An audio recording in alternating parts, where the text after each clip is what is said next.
Marbles by Leasure. She's been in labor for hours. The screaming, the fatigue, the fear, it's all strangling me with brutish fingers. I can't be in there. This is her second. Our second. I'm just waiting for it to end, the same as our first.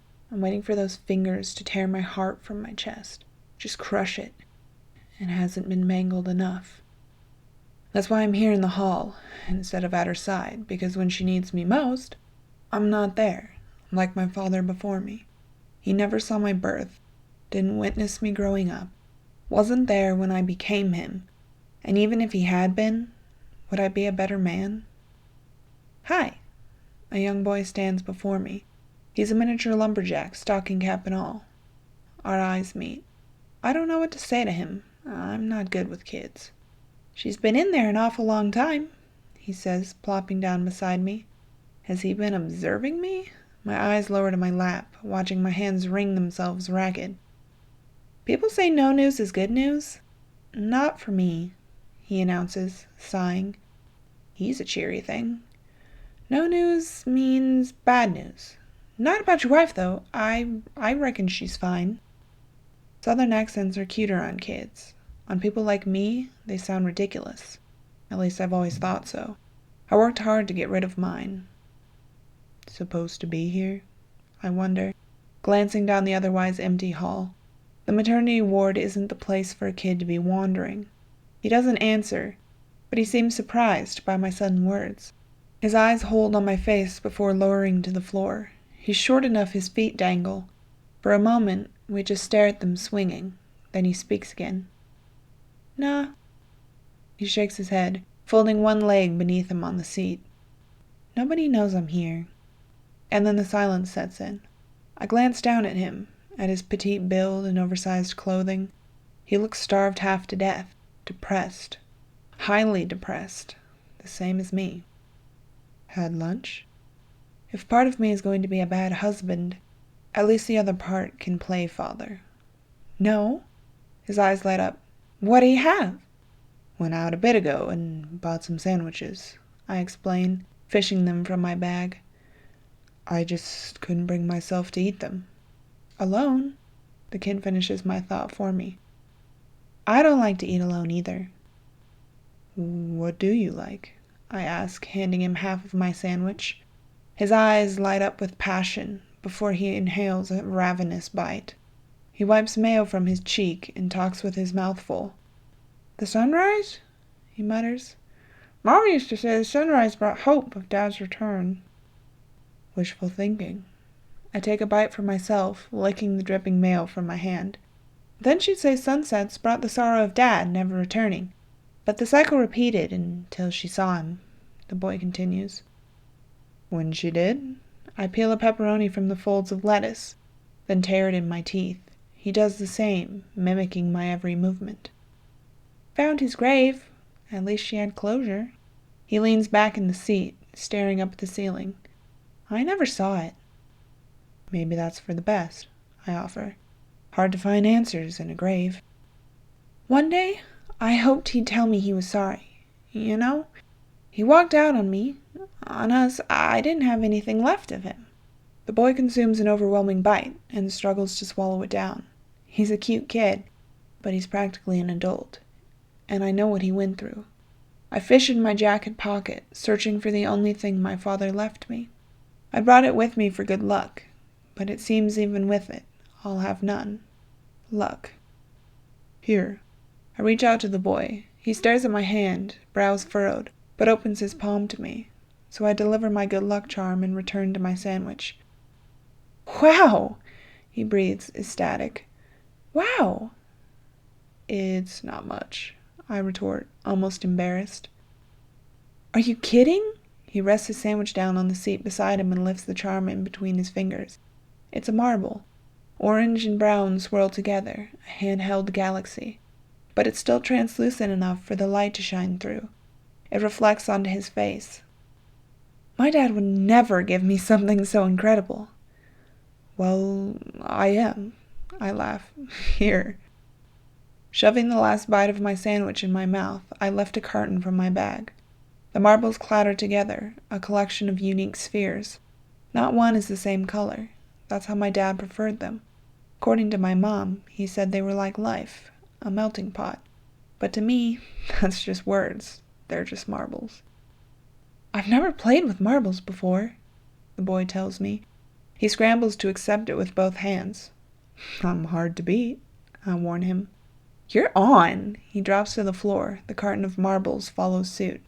They roll, spreading out in every direction. Oh! He lunges to catch them, and I just laugh. Only need about 5 to start with, I mutter, slipping down beside him. Not the whole box. I don't deal in odd numbers, he insists. Won't be odd when we add the shooter. I can hear my southern accent grasping at my words, begging to surface, being drawn out by his. What's the shooter? His eyes widen. This one. I lift one of the larger marbles. It's similar to pool. So that's the cue ball, he confirms. I nod. My dad was incredible at pool. Mine hated it, I retort. This is all I know about my dad, and it's all what others have told me. Always a ranch man. Didn't have time for bars.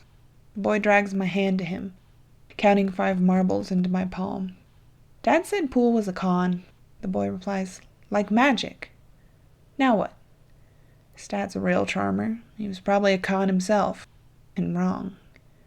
We put them in a circle, I explain. I retrieve a bit of tape from my bag. Am I too well prepared to play a game of marbles? I think it's been ingrained in me. Everywhere I went as a kid, I'd need this marble set. I taped down a circle, then placed the marbles inside it. It was a reminder of the father I never knew. It still is. Use your shooter to knock a marble out. It's yours. Catch is, your shooter can't leave with it. Okay, he grins at me. I hold the shooter out to him. My mom always let me go first. Not about to break the tradition. His small fingers slip around the marble, and then he takes his aim. Elbows out. I nudge his cheating arms from the circle. 1 knuckle down. He follows my rules, despite their absurdity. When he flicks the marble forward, it hits. The smaller marble flies out of the circle, clattering across the floor. I did it! He cheers, arms over his head. Do I get to go again? Yep, I agree, pointing to his shooter. Have to shoot from there, though. There's so many rules, he mutters, shuffling around our makeshift circle. 90s kids love their rules, I joke. He rolls his eyes at me. You're an old man. He gets in position to shoot again. But I kinda like you. Just don't say I remind you of your dad, I warn him. You don't, he assures me, laughing. But then his expression grows solemn. I like you a lot more. He flicks the shooter. It clatters with 2 marbles, but neither leave the circle. His shot was gentle, full of emotion. I like you too, kid. I smirk at him. But I'm about to wipe the floor with you. I already have my shooter in position. Don't! He leaps to intercept me, shoving my arm to the side. My shooter whips forward, swats through several of the marbles, and knocks them free of their confinement. Even your cheating knew it couldn't beat me, I taunt him. There you are! The shrill voice surprises us both. I've been looking everywhere for you. I told you not to run off. Sorry, ma'am. The boy bows his head to her, sheepish. I am so sorry. She hurries to my side, frantically dragging him away from me. Wait. I rush to collect the marbles back into the carton. These are his. He didn't have... She begins to argue with me, but I interrupt her. They're a gift. I snap the lid on and stand. The boy breaks free of her grasp, already at my side. His hands clamp around the carton as his eyes meet mine. They won't leave my sight, he promises, clutching the carton to his chest. And your lunch. I wink at him, gesturing to the drooping sandwich on the chair. I'd prefer if he had some meat on him, but he doesn't seem to share my sentiment. He doesn't even bother looking before he wraps his arms around my waist. The others are waiting, the woman hisses. Her bony fingers reach for the back of his flannel, but I hold up a staying hand, patting his head with the other. He deserves more than this. Thank you. The boy finally releases me, carton still in hand. I like you a lot, mister. Back at you. I smile. And then she rips him away, returning me to the silence of my predicament. When I swivel back to my chair, the doctor's standing right there. His face says it all. The second now deceased with the first. Turns out I'm not meant to be a father. I'm no good with kids anyway. I'm barely able to take care of myself. My wife. My eyes are drawn to the hallway where the boy disappeared. Maybe I'm not meant to father my own son. Maybe I'm meant to father him.